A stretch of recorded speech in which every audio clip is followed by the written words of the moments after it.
അസ്സലാമു അലൈക്കും വറഹ്മത്തുള്ളാഹ്. ജീവിതത്തിന്റെ തിരക്ക് ഒരിക്കലും നമ്മുടെ മനസ്സിൽ കയറാതിരിക്കാൻ നാം ശ്രദ്ധിക്കേണ്ടതുണ്ട്. അത് മനസ്സിൽ കയറിയാൽ പിന്നീട് നമ്മുടെ മനസ്സിനെ അന്ധത ബാധിക്കാൻ സാധ്യതയുണ്ട്. വിവേകത്തിന്റെ ആലോചനകൾ നഷ്ടപ്പെടാനും അപകടങ്ങളെ മുൻകൂട്ടി കാണാനുള്ള ദീർഘവീക്ഷണ ബുദ്ധിയൊക്കെ നമുക്ക് നഷ്ടപ്പെടാനൊക്കെ സാധ്യതയുണ്ട്. മാത്രമല്ല, നമ്മൾ അറിയേണ്ട പല കാര്യങ്ങളും അറിയാതെ പോകാനും അത് കാരണമാകും.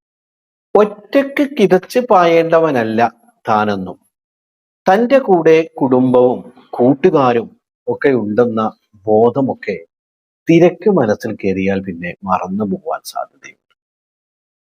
ഭക്ഷണവും നമുക്ക് വേണ്ട കാര്യങ്ങളും എല്ലാം കാരുണ്യവാനായ റബ്ബ് നമുക്ക് വേണ്ടി കരുതി വച്ചിട്ടുണ്ട്.